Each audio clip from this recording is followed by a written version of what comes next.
Today's sermon, The Last Laugh, reading from the book of Genesis, chapter 18, verses 9 through 15, by Pastor Brian Carpenter. The last laugh. The last laugh. Well, you're looking at Abraham, and he had been given this great, given this great task to lead his people into a place unknown to him. Come on. It takes a blind faith sometimes to follow God into a place we really don't understand where he's going. Amen. They had been traveling for day after day, and Abraham finds himself in a place where he says, man, I need to pray because I got some folk with me that are not quite seeing the things that I'm seeing. I'm leading folks at my advanced age, and it doesn't seem like, everybody's on one accord. So I need to get to a place where I can hear from the Lord. He gets to a place, he bows down, he's asking God for direction. Lord, I need direction in this place, but I'm not quite understanding exactly what's going on here. In the previous chapter, we see that God has spoke to Abraham in the same way, and he laughed as well. Now here we are in verse 18, we go through the very same thing. Again, God's come back and said the same thing to him. He said, you're going to have a son in years. Man, I don't believe this, man. I'm ready for retirement. I'm not trying to raise no kids now. But the thing about it was, the seed that they were trying to transform in Ishmael wasn't the promise of God. All right. So now Abraham's had a whole nother situation going on because my hopes and dreams were going to be placed in somebody who wasn't from the Lord.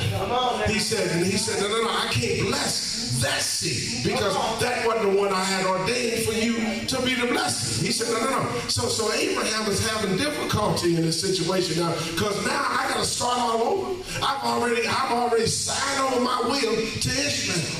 But the Lord said, I'm going to take care of him. But that wasn't the seed that I gave you because you went outside of your marriage to have that seed. No. I want you to have a son, Isaac, who I'm going to bless. So there's trouble in his camp. And he's thinking about, he said, man, I'm 100 years old. What in the world do I look like starting over again with a kid? God, you got to be kidding me, right? You think about it, sometimes God tells us something in our spiritual realm, we laugh at it too. Ain't no way in the world you gonna get me out of this situation. Now, I know you're a bad man, but I don't think you can do this. But we laugh at it, don't we? Yeah. Sometimes we may not do it outwardly, but in our actions, we're laughing because we totally don't engage in what the Lord is saying. But you think about it, sometimes we get ourselves in that place and we just laugh too early because God is doing something in the midst of our faith life. They got to get us to a certain place. I can't give it to you all right now. But you ever wonder why in the world God puts us in a place where everything is so mysterious? Why come you can't just tell me how you going to bless me? All right. It ain't enough to just go ahead and say, go ahead and follow me. I'm going to take you to a promise land. That ain't good enough. I need to know, do I need to take I-65, go down 30 miles, go to the right? There's going to be a red house on the corner. I need the whole landscape. I can't just get on 65 with a 4 tank and start driving. You need to give me a little bit more than that. But sometimes God gives us these things just to see if we're going to follow. That's right. The structure in our life sometimes it has our faith all over the place. Sarah sit back, ear hustling. You know how folk do sometimes, all in the Kool-Aid. And when God is addressing this situation, she just can't believe it. Said, man, please, I'm not trying to raise up no kids, man. I'm trying to do my own thing. It's bad enough you done took me all out of my place of comfort. Now you got the nerve to tell me I'm going to have a child. But why you don't ask yourself, why do we laugh at God sometimes? Why do we put ourselves in a place sometimes where we don't engage God the way he wants us to engage?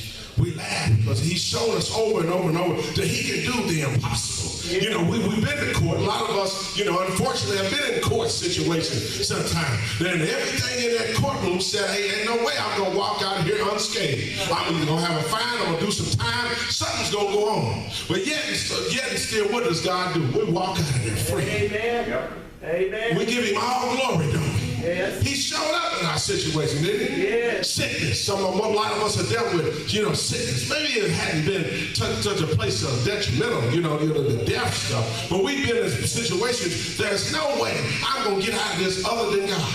God comes up in that hospital room, he touches that doctor, he gives you that medicine, whatever you need. And all of a sudden, they said you never walk again. Let you hear it. They look at you. Yes. Walking again. Yes. He showed up. Yes, he did.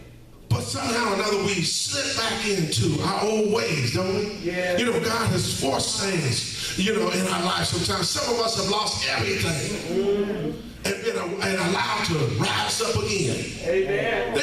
Nobody can do these type of things but God. But yet, we sit back and say, that's impossible for you. Now, I've seen you do some things. I've seen the tomb that you came out of. But there's something don't have me fully grasp that scenario. Even when he went to the tomb, what did they do? I got to go see it again for myself. But he was already gone. It wasn't the fact that I told you. That wasn't good enough. I got to go see it for myself. Come on. That's good. He said, we laugh because in our eyes, God can't do this impossible thing. We laugh because we doubt him, don't we? Yes. You think about it sometimes when we're pressed with our money. And the only thing we got is our tithe money left. Right. I'm going to give you my best offering this week. All of a sudden, something comes up. That's right. And what's the one thing that's going to be taken? Yep. That money I set aside for the Lord. Amen. I didn't trust you enough, Lord. Come on. I'm doubting the fact that you can do this. The carnal mind misses the spiritual mind. Amen.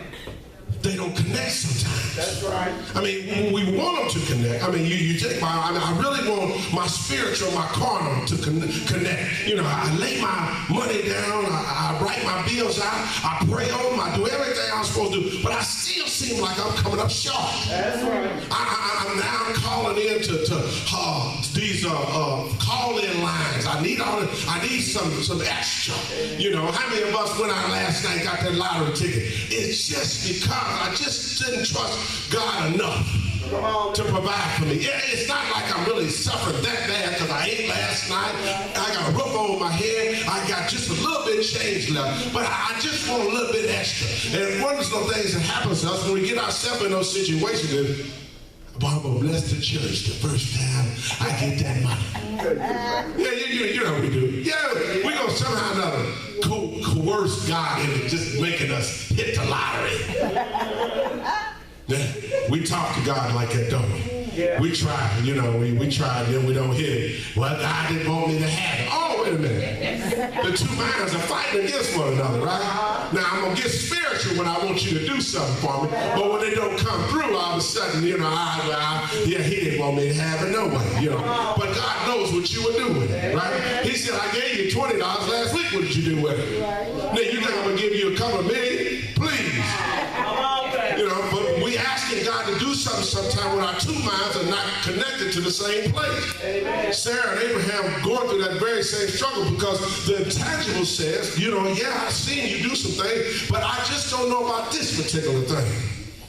Many of us feel worn out, too old. I'm broke down. I can't do that stuff no more. When I was young, I could do all that kind of stuff. I'm just too old to do that stuff no more. We ain't asking you to run a marathon, go out there and jump rope for an hour and a half. We're talking about just a belief that God can show up in your life and do supernatural things. That's all we're talking about. We're not talking about scaling high buildings or building structures from scratch. We're not talking about nothing like that. We're just talking about a place where I can just trust God enough to know he can do the impossible in my life. My brother over here from my job, he been working on this new rug. He has a rib rug, right? But it took something inside of him to say, I see other people's stuff in the market. I got Baby Ray's and Big Mama's sauce and all this kind of stuff in there. But it's something beyond that God has given me that I think I can do that. So he said, I think it's called a J Freeze rub or something like that. But it took something for somebody to walk out on faith and say, even when I see other folk out there doing the same thing, I'm still going to put mine in there because God gave me something that other folk ain't got. I know my rub can compete with that. So now he's putting in the work to make sure that his rub is going to be sold. And I believe God's going to do that because of the process that he went through to get it, right? But you know, you got to realize that you are the channel for the blessing. Sarah's tripping. Right. Sarah was connected to the source, right? But Abraham was the seed that God had given her through the natural birth of spiritual reincarnation, what they was going through. You're connected to the seed that God is about to birth something. All you got to do is stay in line. You know, the thing about it is, when we in the church realm, we got to understand, we got to stay connected to the source. When we stay connected to the source, the blessing comes through the source and gets to you. And we talked about it last week when folk go off and get mad at the pastor and leave. Okay, but you'll stay at your job and take a beat down for 30 years. Come on. Them folk don't love you, but you've been making that same wage 30 and 40 years. Hate the folk you work with and all that, but you still stay there. Come on now. Pastor tell you, get your tail in the line, you leave. That's fine. That's great. But the thing about it is, you got to understand what my heart is. If I don't correct those kind of things, you're going to be yourself in trouble. God's going to hold me accountable for that. We got to do something about it, right? Sarah said, okay, I'm with you on the seed thing. But she said, wait a minute. Sarah had to give birth to a son from a seed that God planted. It wasn't from her. See, the beautiful thing about it was she thought, now, because I had given, something, by allowing my husband to go off into this adulterous relationship and have a son, that was going to be okay. I've done my job because I couldn't do it myself. You better preach. Jesus said, no, baby, I'm going to turn this thing around because you're going to give me what I asked for in the beginning. Even when we try to run around and go the opposite of what God's trying to do, he's trying to bring your tail right back around here and you're going to do exactly what I asked you to do in the first place. If you would have trusted me, you would have had to go through all this struggle. But since you didn't, you're going to go through additional parts of your life that are dead. But all of a sudden, I'm going to bring that thing back to life, right? Sarah letting her flesh get in the way of listening and laughing and putting herself in a position that God wasn't pleased with. Why show up now, God? My best years are behind me. Yes. Why couldn't I get this blessing when I was 25? I could really enjoy it. Think about some of the times we said, man, if I'd have made better decisions back then, I wouldn't have had to go through some of the stuff that I went through. Come on now, man. We have to learn how to listen when God is talking. It's not about your clock. It's about his. That's right. When we understand when God is trying to do something in our life, just stay the course. That's right. We don't have to go some of the struggles we have to, but we do it because we get so far out of line. That's and God's going to let you go because we got free will. We can run off all we want to. That's right. He said, but eventually I'm going to bring your tail back and we're going to do exactly what I told you to do in the beginning. That's right. God says there's still something inside of you that's precious than you ever believed. Something inside of you is precious. Like many of us, we hear God's word. It seems impossible. Amen. Sarah's struggling with this thing. But God is about to expose you because he sees your value. Even when you look at yourself, not where you want to be. I'm not making the money I should be making. My relationships are all messed up. God says, I still see something in you that other folk don't see in you. God confronted Sarah, and she lied. I wasn't laughing. Sure you was. I seen you. But he said, how many of us are lying to ourselves right now? That's right. I say I love the church. I say that. But what does my action show? But I say I love my church family. Why are they the ones I'm always attacking? That's right. But I say I love Jesus, but yet I can't follow him across the street. You think about it, I say I love the people in my family, but them the first ones I throw under the bus on Facebook. I'm tweeting about them every 10 minutes, but I say that be an expression word. We got to go outside of ourselves and say, man, it's more to it than that, right? You say, I trust God with everything, but yet I do the opposite of what I say. That's right. I say I love you. We're in the midst of the church thing. Well, I mean, we got to make ourselves look good from the church folk, right? But when I walk out of here, come on, something's totally different. Come on. But I say I love you. Come on. Sarah, man, you tripping, right? She said, you're laughing at God's face. Our life is built up on faith that we cannot see. Mm-hmm. We got to start walking out on faith that we don't see. Mm-hmm. But he said, you know, something is more important than everything else, right? He said, Sarah, something inside of you is dead, and I got to bring it back to life. Come on, come on. She laughed because what she had inside of her had already died. Come on. Years had been gone, and it's gone. But Jesus said something inside of you is rotten, and I'm about to bring it back to life. When you understand, when you can't seem like you can produce at this level, if you turn it over to God, He will make something out of it. A lot of us are worshipers. We are worshipers. We were born as worshipers. Because we have entered into a church realm that somehow hurt us. Now we allow that part of us to die.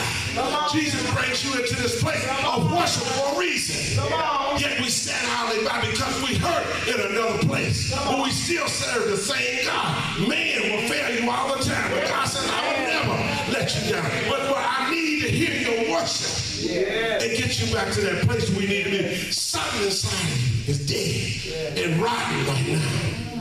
And he said, I got to get that out of you. Because what I'm going to put into you, it's going to be a blessing. So in order for me to get inside there and extract that thing out of you that's rotting away, you need to allow yourself to be open to me. Amen. Sarah, it's bigger than you. I know, Lord, I trust. I've seen you do these things before.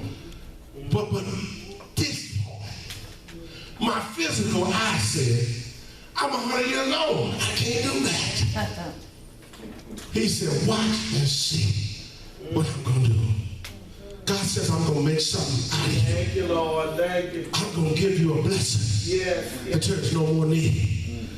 What is more important now is what comes out of you as opposed to what's already in you. Amen. God says, I'm trying to extract something out of you that is not no more useful. Come on. It's dead and stinking, but it's got to come out of you. Yes. Once we get to that place, we get that thing out of us. Yes, then God said, then I can come in and I can do a miracle inside of you. Yes. But until we get to that place, we still stand in the same place. All right. But God is about to do something. He said the bottom line is this. God will get the last laugh.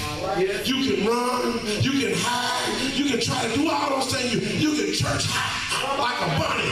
But all of a sudden you're going to land in a place, you're going to hear the same word by somebody. They're going to say the same exact thing. And you're going to feel that nudge of God. He said if you just would have stayed your tail right there and took that butt whooping there, you wouldn't have to go through all this.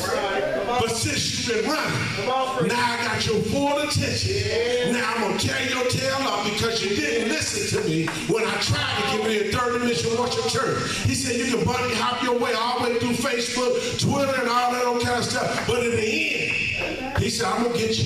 And I'm going to get that thing inside of you that is rotting away. And I'm going to get you and I'm going to turn you around, but I'm still going to do what I wanted to do in the first place through you. Amen. He said, many of us have heard the talk about church and vision and all these kind of things and feel like it's impossible, right? And many of you heard the story when God was speaking to me about third dimension warfare. I laughed at him. Ain't no way in the world I could do that. You know, I got school, I got all these different things going on in my life. There's no way I can fit nothing else on my plate.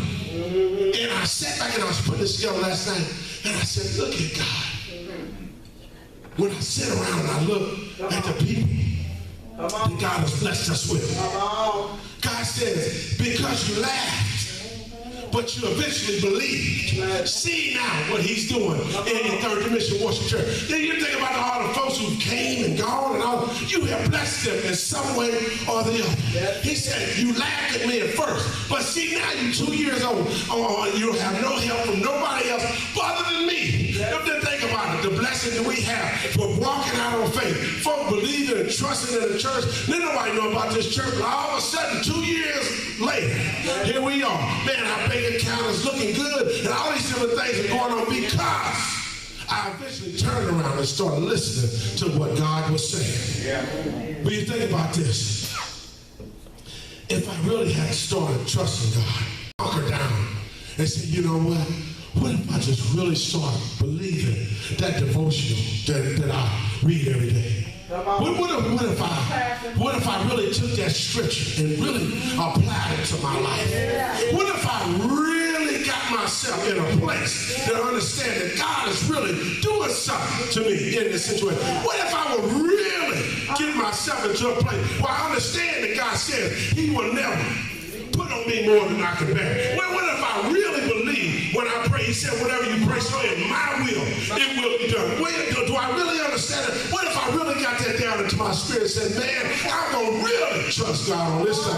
I know it don't look like nothing. The folks telling me I ain't going to be nothing. But all of a sudden, it raises up, right? But he said, you know what? It's nothing impossible for God. He said, even given this bad news, rare disease, I will die, but do not make preparations to die. When I get bad news like that, they said, there's no way you will live over 30 days. Do I believe that scenario? Do I start calling folk and preparing my funeral? Do I start putting my own eulogy together? Or do I go grab my Bible and say, you know what? I'm going to declare war on this situation, and I'm going to walk my tail out of here in 30 days. How about that? But too many times we get ourselves in a place, we stand right there, we allow somebody to put something into our system. We know it ain't right. He said, if you call on me, and you'll get like I will, see what I will do for you.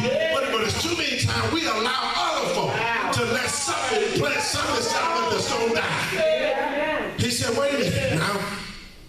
You got to remember who I am and what I'm doing and all this, right? But he leaves them with a promise. He tells them twice. When I come back here next year, not only are you going to be blessed, the seed is already going to be here. The beautiful thing about it was this. He said, not only is the seed going to be here, it's already going to be named and doing what I need him to do. So many of us now, we get ourselves in that place, a dead place in our life. They said, is God going to do something in my life? He said, remember this, when I come back next year, watch and see what you're going to do. He said, not only am I going to come back, I'm telling you I'm coming back. But the beautiful thing about it is, when I come back, the blessing is already going to be here. Does anybody here say, man, you know what? Next year, this time, I'm going to be standing right here, and I'm going to have not only God going to be here, but the blessing is already going to be here. His name is Isaac. And I'm going to bless everyone who comes behind him. But you got to ask yourself, are you ready for the blessing? When they put your product on the store, the first store that gets the order, put your name on there. Are you ready for that? When they see your rub on there, considering everything you went through at the post office, all the years you went through that struggle, working nights, sacrificing for your children, all of a sudden you go into a store and see your rub on the shelf. What's your reaction going to be then? The thing about it is, he said, I already seen that. Wait till next year when God shows up. He said, wait, the seed has already been planted. I've already taken out of you that was dead. And watch and see what you come in next year when you come back in here. Just remember, Third Dimension Worship Church, cut us a check. We was with you on your ride. Amen. But if you are in a place where you don't know God and the parts you're seeing, come on.